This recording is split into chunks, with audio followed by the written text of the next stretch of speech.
Hello નમસ્કાર વિદ્યાર્થી મિત્રો, નમસ્કાર. હું ઓઝા ફાલ્ગુન તમારું ઓઝા ક્લાસીસ ચેનલમાં સ્વાગત કરું છું. તો વિદ્યાર્થી મિત્રો, આજે આપણે ધોરણ 8માં ગણિત વિષય ચેપ્ટર 4 માહિતીનું નિયમન સ્વાધ્યાય 4.1નો દાખલા નંબર 3 જોવા જઈ રહ્યા છે. તો વિદ્યાર્થી મિત્રો, વિડીયો પર પહેલી વાર આવ્યા હોય ચેનલ પર તો સબસ્ક્રાઈબ કરી દેજો, બેલ નોટિફિકેશન દબાવી દેજો. તો રકમની તરફ જઈએ તો નીચેની માહિતી માટે પાઈ ચાર્ટ તૈયાર કરો. કોષ્ટકમાં આપેલી વિગતો માટે લોકોના પસંદગીના રંગ. તમારે શું કરવાનો છે? એક તો પાઈ ચાર્ટ તૈયાર કરવાનો છે. અહીંયા તમને શું આપી દીધું છે? લોકોના પસંદગીના રંગ અંગેની માહિતી દર્શાવેલ છે. તો રંગ છે વાદળી, તો લોકોની સંખ્યા 18 લોકોને પસંદ છે. લીલો છે તે કેટલા લોકોને પસંદ છે? 9 લોકોને. લાલ છે તે 6 લોકોને પસંદ છે. પીળો છે તે 3 લોકોને. તો આનું ટોટલ કર્યું તો કેટલા આવ્યા? 36 આવ્યા. બરાબર. અહીંયા આપણે રંગ લખ્યો. બરાબર. સૌપ્રથમ વાદળી છે તો વાદળી લખો. બરાબર. 18 છે તો 18 લોકોની સંખ્યા છે. કુલ સંખ્યા કેટલી છે? 36. અને ખૂણો કેટલાનો છે? 360 છે.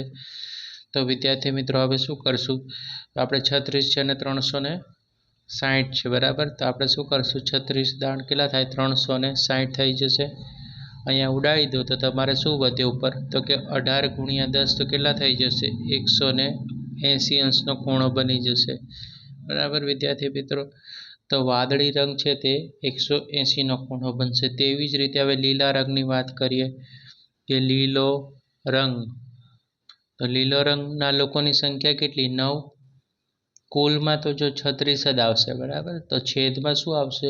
લોકોની સંખ્યા 36 અને ખૂણો કેટલાનો બનાવવાનો છે? 360 અંશનો છે. તો 36 દાણ કેટલા થશે? 360 થઈ જશે. તો 36 9 દાણ કેટલા થઈ જશે? 90 થઈ જશે. તો લીલો રંગ છે તો વિદ્યાર્થી મિત્રો કેટલા લોકોને પસંદ છે? 90નો ખૂણો બનશે. બરાબર. 90 અંશનો. વાદળી છે તે 180નો બનશે. હવે એવી જ રીતે આપણે લાલ રંગનું બનાવશું. લાલ રંગ.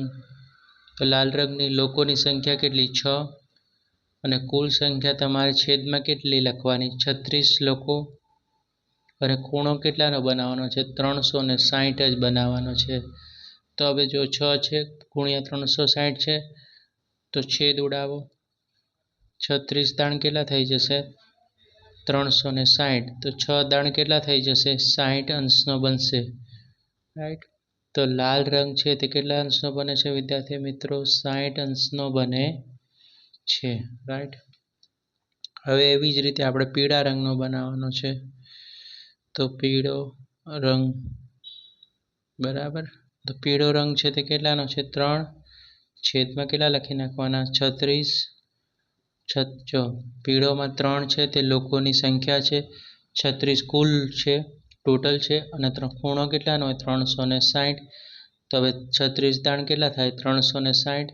તો 3 ગુણ્યા 10 કરો તો કેટલા થશે? 30 અંશનો થશે. તો પીળો છે તે 30 અંશનો થશે વિદ્યાર્થી મિત્રો. બરાબર. ઓકે. હવે તમારે શું કરવાનું છે? આના પરથી તમારે એક પાઈ ચાર્ટ છે તે તમારે ડ્રો કરવાનો રહેશે. ઓકે. તો આપણે હવે રફલી ડ્રો કરી દઈએ. બરાબર.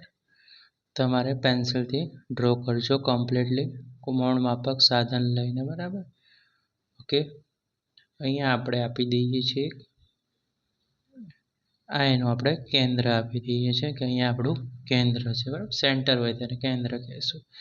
તો સૌથી પહેલાં વાદળી રંગ છે તો 180. તો આપણું 180 છે તે આપણે શું લખશું? અહીંયા વાદળી રંગ લખી નાખવાનો વિદ્યાર્થી મિત્રો. વાદળી રંગ. પછી લીલો રંગ છે તે 90 અંશનો છે. તો આપણે આને શું આપી દીધું? અહીંયા જે આ ખૂણો છે તે આપણે 90 અંશનો આપી દીધો. અને અહીંયા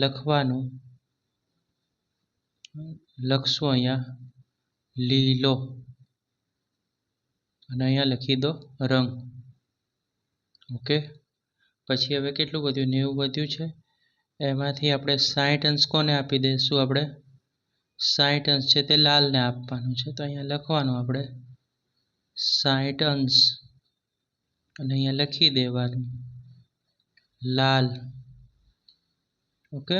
લાલ રંગ. અને ત્રિસંશ છે ત્યાં આપણે લખશું પીળો રંગ. ઓકે વિદ્યાર્થી મિત્રો, તો આવી રીતે તમારે 360 અંશનો ખૂણો બની ગયો. બરાબર વિદ્યાર્થી મિત્રો, 180 વત્તા 90 વત્તા 60 વત્તા 30. બરાબર વિદ્યાર્થી મિત્રો, વિડીયો પસંદ આવે તો વિડીયોને લાઇક કરજો, ચેનલ સબસ્ક્રાઈબ કરવાનું ભૂલતા નહીં અને આ વિડીયો તમારા મિત્રો સુધી જરૂરથી શેર કરજો અને આવા જ યુઝફુલ વિડીયો જોવા માટે અમારી ચેનલને સબસ્ક્રાઈબ કરી દેજો. Thanks for watching. હવે નેક્સ્ટ વિડીયોમાં આપણે મળીશું.